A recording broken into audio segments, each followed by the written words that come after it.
Good afternoon and welcome to Thursdays with Friends. This is episode 24. This is our online conversation on current issues. And it is officially spring here in Washington, D.C. The cherry trees are expected to peak April 2nd through 5th. Although it may be hard to get down to the tidal basin, there will be closures due to the coronavirus.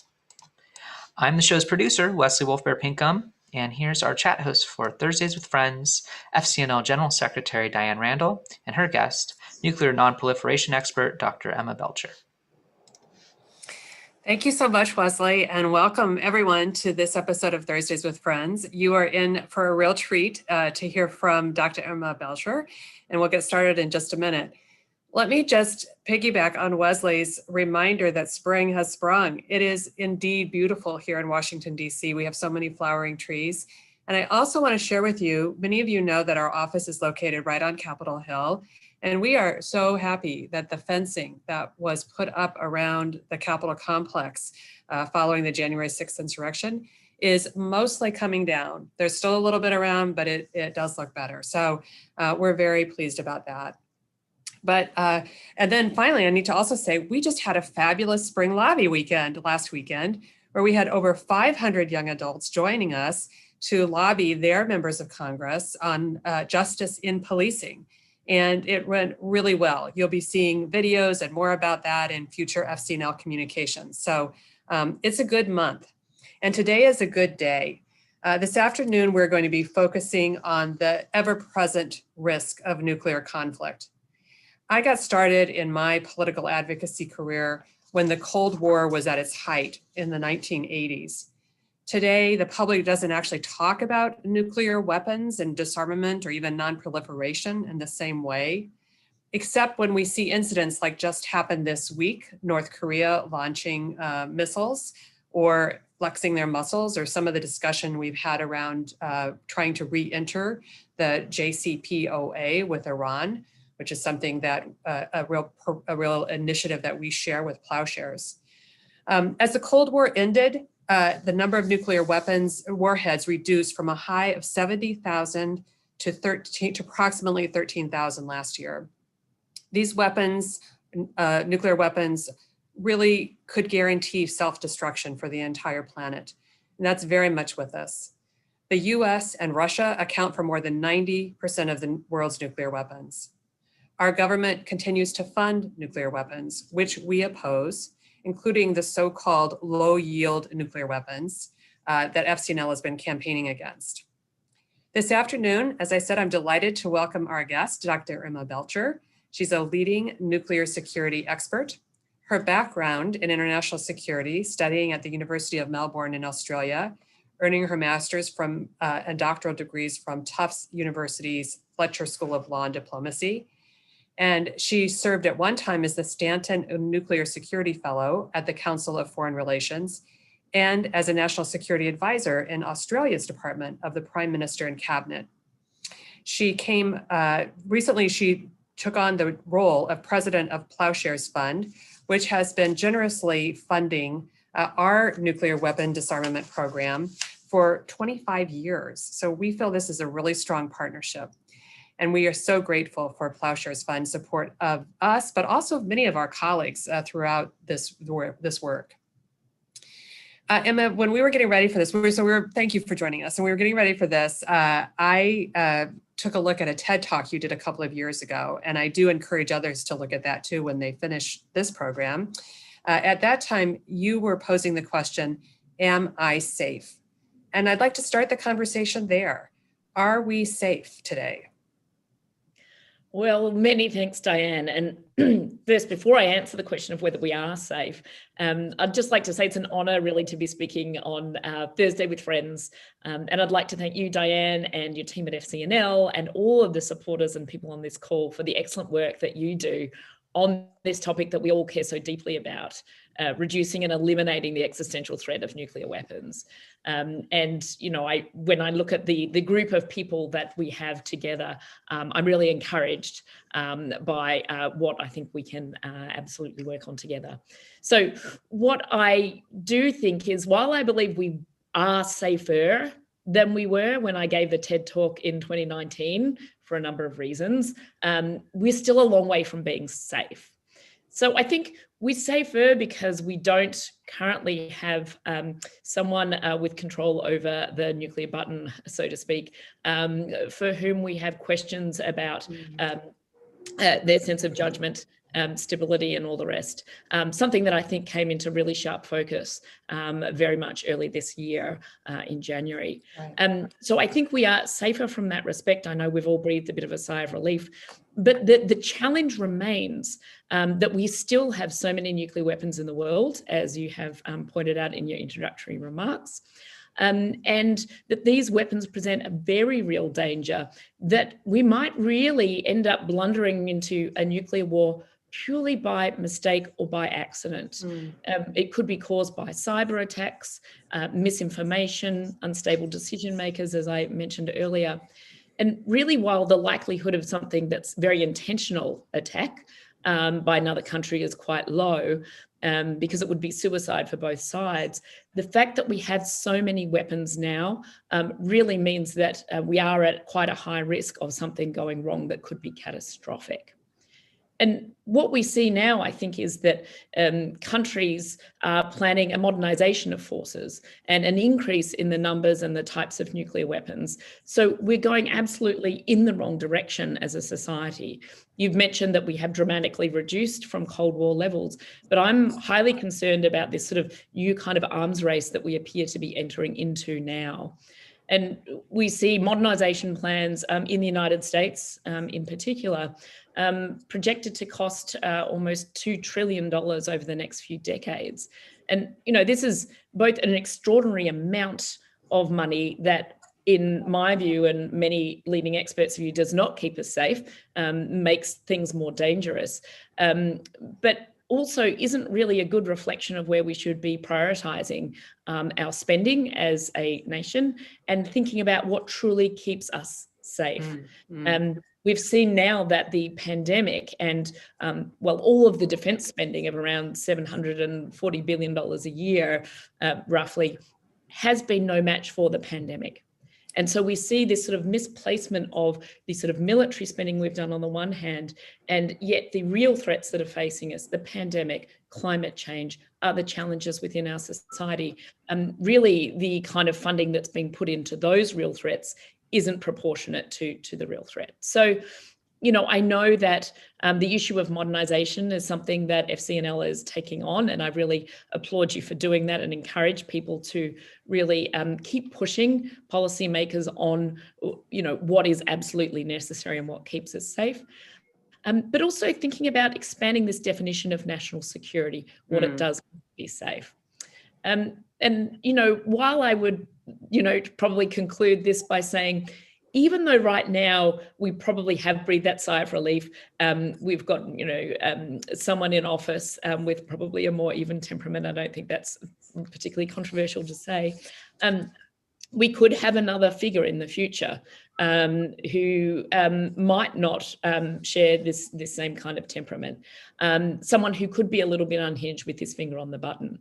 There's a famous Nixon quote during the Watergate era, and I think there's some disagreement about the exact quote and who, what he said to whom and when, but it was something along the lines of, I can go back into my office and make a phone call, and within 20 minutes, 70 million people will be dead.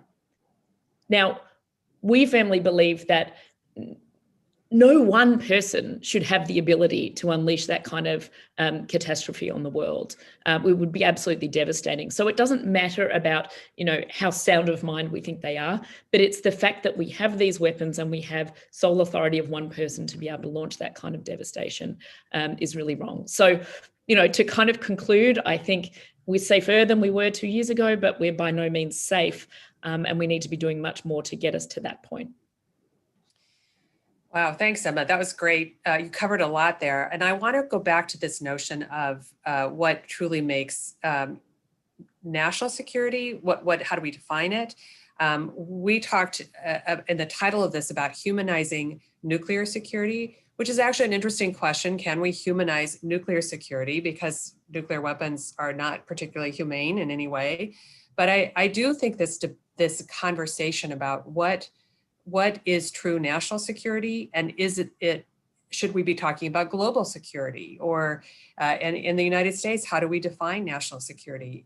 And part of the ways that I think we're seeing also, certainly in Washington, D.C., and I'm guessing in places around the globe, an increasing recognition that there are voices that are not in the room, so to speak, not in the room having this discussion, and we need other voices in addition to the experts' voices. Now, as a woman who is an expert in nuclear policy, how do you think about that, and how does that affect the kind of advocacy that FCNL or other organizations that Ploughshares supports? How should we be thinking? How would you like us to begin thinking about this more? Yeah, and absolutely. And thanks so much for this question, because it's really important. And it's about making sure that we, I think quite often the debate and the discourse, definitely in Washington and, in other parts of the world, is very abstract. And it's about strategy, and it's about systems and targeting and this, that, and the other, that's taken at a very inaccessible kind of level. It's almost clinical, and people aren't really thinking about what this means to everyday people, what kind of impacts and effects this is having on people. So in that discussion, we don't have the voices and the input from people whose lives are directly affected, not just if a nuclear weapon would be detonated, but by the fact that we have these weapons and they exist now. So here I'm thinking about the kind of frontline communities who've had to deal with the impacts of nuclear weapons testing. They've had to deal with having uranium mines on their lands and in their areas, and the very real impacts that they're currently feeling with respect to their health, with respect to the cancer rates and the other sort of health conditions that can become more long-term. So this is sort of one example of, the types of voices that are so often left out of the debate when we're talking about nuclear weapons. So what we need to do, that we're doing at Ploughshares, and I think is great for FCNL members to be doing as well, is working directly with the people in those frontline communities, and thinking about, when we're having conversations with decision makers, are we bringing those stories about the people who are impacted? Are we bringing members from those frontline communities to talk directly with decision makers? And you have to really be willing to centre those voices and experiences, and recognising what they bring, those who are most affected by nuclear use, production and threats, who have been excluded for far too long. So we really need to listen, engage and elevate those perspectives, and we need to do it over the long term. We can't just think about, all right, it's good to bring in those perspectives on this particular policy angle, but we need to make sure that these people are included in the discussions long term, so that practice becomes the norm, not just an exception at a particular point in time. And I think really, when we're looking at a policy perspective, one of the primary tenets of human security is centering the needs of people over weapons, and centering dialogue and cooperation over threats and military responses. So we really need to challenge assumptions here about nuclear weapons issues, the threat of their use and deterrence as the underlying policy. We need to challenge this and make sure that the nuclear policy is taking into account what actually keeps people safe on a daily basis. And, I would say that we need to also think about how we can bring people to these conversations and elevate these people so that they're taken as seriously as they should be when we have these discussions. And I think, if we want national security to be more focused on human needs, as you were talking about, like healthcare, eliminating poverty, we need to reorient the priorities in government. So we need to cut the defence budget and spend that money on things like pandemic preparedness, student debt cancellation, or addressing climate change. So all of these issues that I think we also deeply care about, we need to reprioritize and re-elevate. And we do that by bringing in people who have a stake in this issue and allowing their voices to come through in a way they haven't been before. I will say that when I became motivated to actually work on nuclear weapons is when I became a mother back in the 1980s. And I did feel like there was a threat actually that I was living under, and it was very motivating to me. But I think your comments about centering the voices of people who are on the front lines now and who have been in cases and who have really suffered harm because of that is absolutely essential. Emma, that we advocate with Congress day in and day out, and we do have an ask within this context of this dialogue today, and it relates to some of the questions that we're starting to get in the chat. And people are asking questions about nuclear spending and modernization, and the questions about returning to congressional offices to have these conversations. So I think Stephen's going to put in our legislative ask, and I know you've also, I think, maybe have some other, you might have sent something else to share with us for what we want to talk about. This is about the new intercontinental ballistic missile, and there's some new fact sheets and information up on FCNL's website about that. But I'm wondering if you could talk a little bit about just this term modernization, because someone asked about that. Are we actually producing new nuclear weapons, or is there some level where the modernization is actually safeguarding the existing nuclear weapons? Yeah, I mean, that's a very fair question. I think when I talk about modernization, I'm talking about the plans that I think there are to modernize the nuclear arsenal that are really quite extraordinary and far-reaching. I sort of believe, though, while we have nuclear weapons, there is a certain amount of spending we do need to do to make sure that the nuclear weapons are safe, to make sure that the systems are safe and secure, and that we don't end up having accidental detonation of nuclear weapons that could be catastrophic.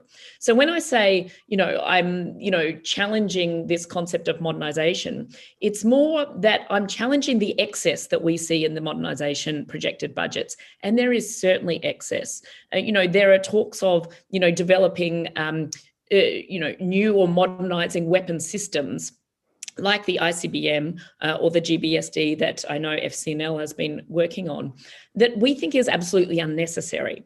So, these kinds of systems are in addition to spending that we think probably should be done to keep the weapons safe while we have them. So that's where it's very important to be able to look at budget projections and try to figure out, all right, what is necessary from a safety and security standpoint, and what is really excess that we don't need that actually makes things less safe for us.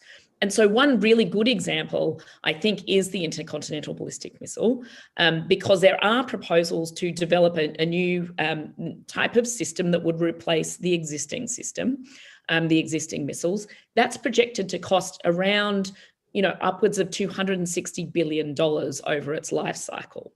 So our view is that actually this modernization of this system is completely unnecessary. It's actually more dangerous, and that this $260 billion could be far better spent on other national priorities in the way that I've described before, on climate change, on pandemic preparedness.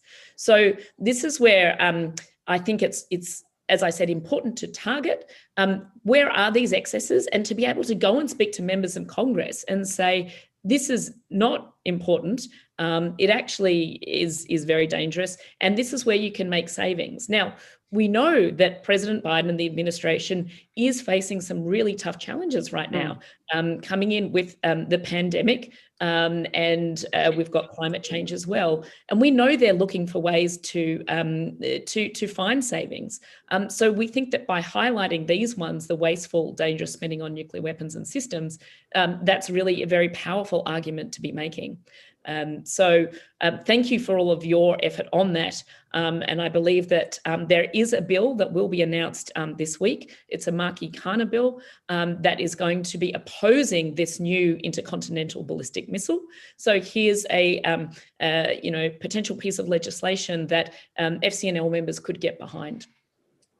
That's great. Thanks very much. And Senator Markey and Representative Kana have been real leaders in trying to press for nuclear disarmament, and as well as for nuclear non-proliferation in various ways. One of the questions that we're getting, so I want to just see if I can combine two questions that we had. One was about really an FCNL question about working with local groups, and we are always interested in what local groups are saying, but I think that comes back maybe a little bit to the voices of people who are on the front lines, is that people who are local are incredibly important to talk to their own members of Congress. And of course, we always recommend that constituents talk to the people you can vote for, rather than necessarily someone who you think is going to be more favorable or you disagree with.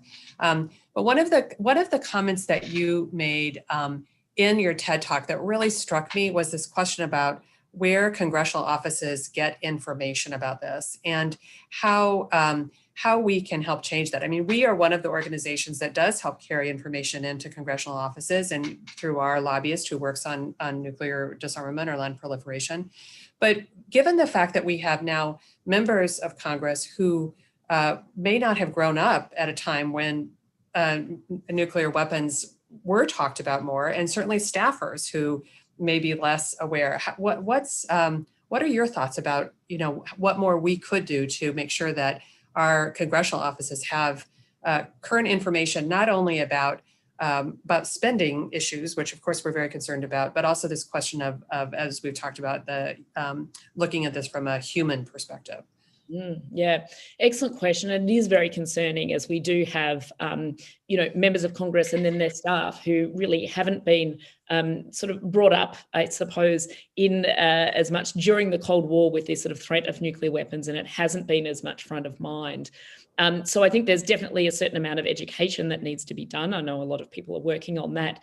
I would say that in particular, something that can be very powerful to motivate members and their officers is to really, as you're doing, get constituents in front of them, but the constituents who have stories to tell. So here's where I'm talking about the frontline communities, those impacted, those living in areas that they have been subjected to testing. Because really, time and again, we hear from elected officials about how one of the most powerful influences on them is to hear directly from their constituents. So find those constituents with the stories, get them in front of the elected officials, because it really becomes much harder to deny the issue when the person's speaking to them and sharing their personal story of how nuclear issues, or really any national security or foreign policy issue, have directly impacted them and their family.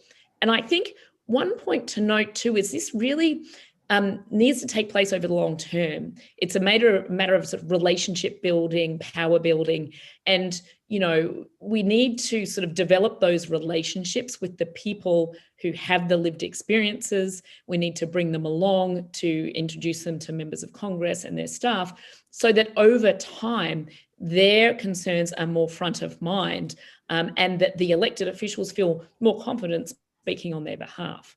And I think we had a really interesting case just yesterday, which was the Radiation Exposure Compensation Act hearing. So Congress held a hearing on RECA, on extending and expanding RECA, which downwinders and other frontline communities have been working on for decades, but which the nuclear policy community in DC hasn't really engaged with. And they were able to bring stories of downwinders, uranium miners, and those exposed to nuclear testing and cleanup. These stories are very powerful, but we don't often hear about them. So, these are the kinds of, I think we saw this very well with the hearing yesterday. So, I do think that members of Congress care about what their constituents care about. And if you tell members you care about nuclear weapons, they'll listen. But if you're silent about it, others will fill the space. So we do see pro-nuclear forces being very active right now, and we need to counter them. So, my kind of advice, I guess, is to, bring people impacted with stories and then be very specific. Ask them to support legislation, like the new legislation I believe will be introduced tomorrow, the new bill to oppose the ICBM. There's also a Markey Liu bill on ending sole authority, as well as the Warren Smith bill on ending first use. So, these are some things that really that really we can do.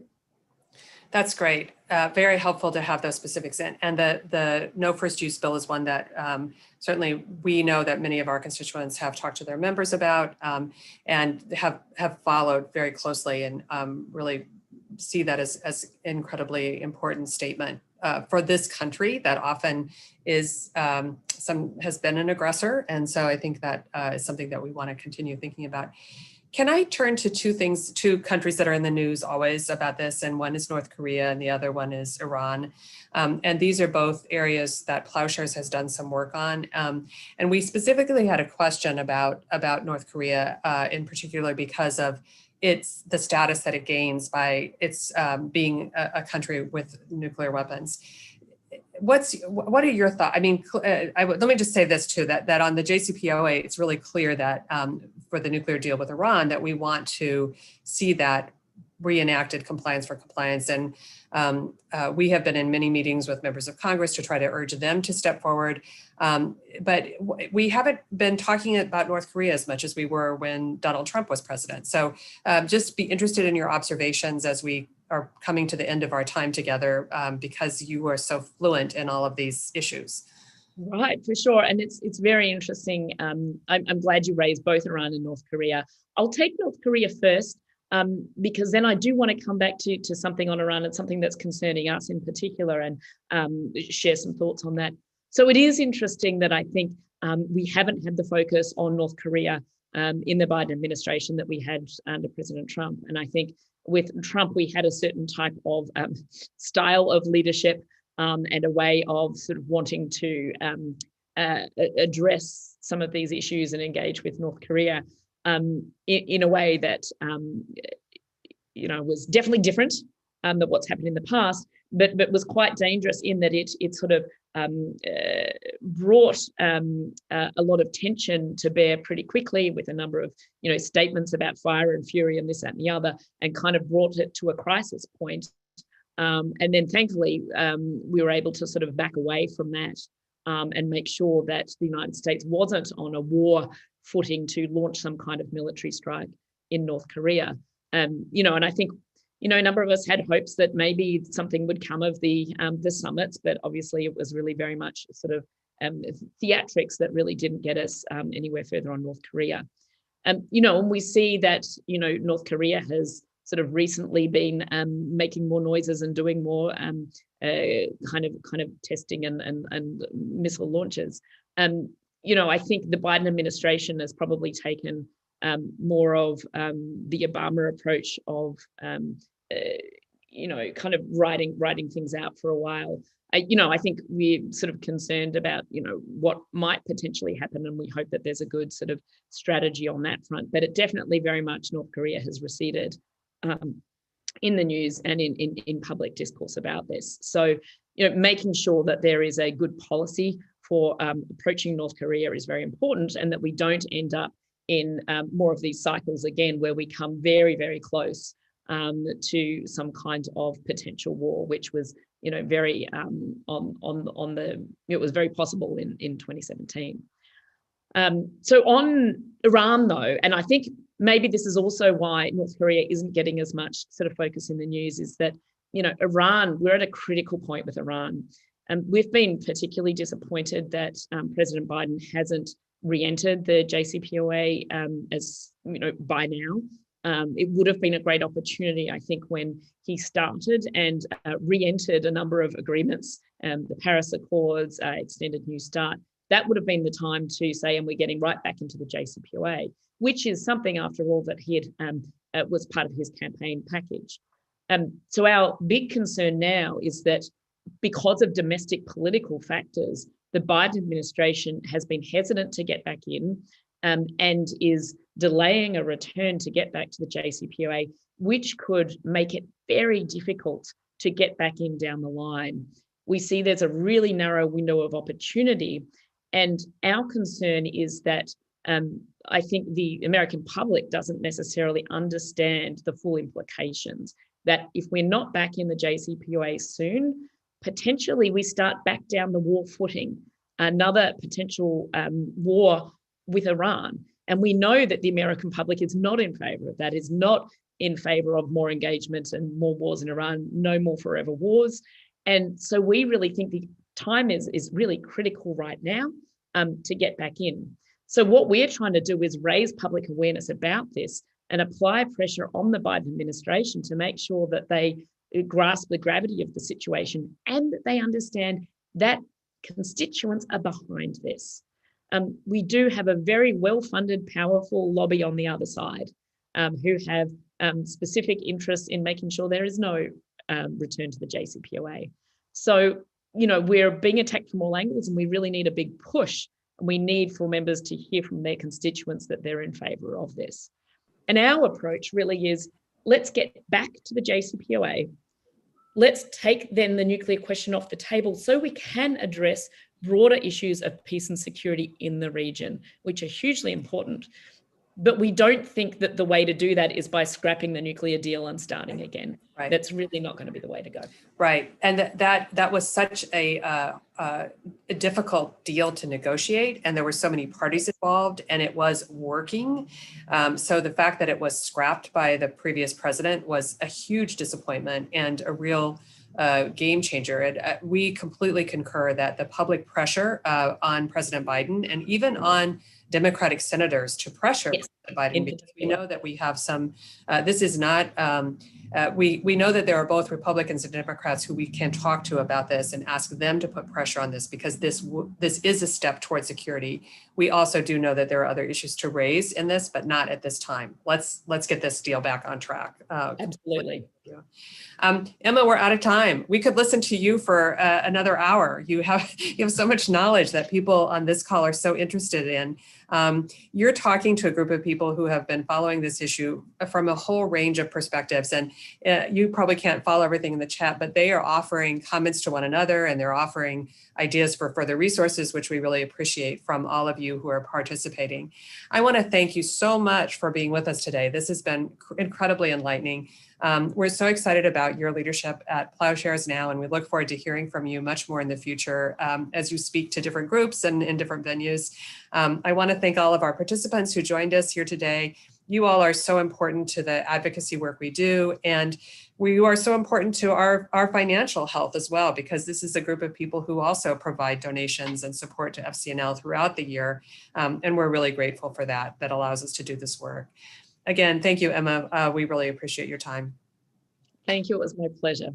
Okay. Thanks to everyone for joining us. We'll see you in 2 weeks. We're going to be talking about landmines and the landmine treaty, and with Ursula Knudsen, who works here at our office. So we'll look forward to having you back again in 2 weeks. Goodbye. Bye, everybody.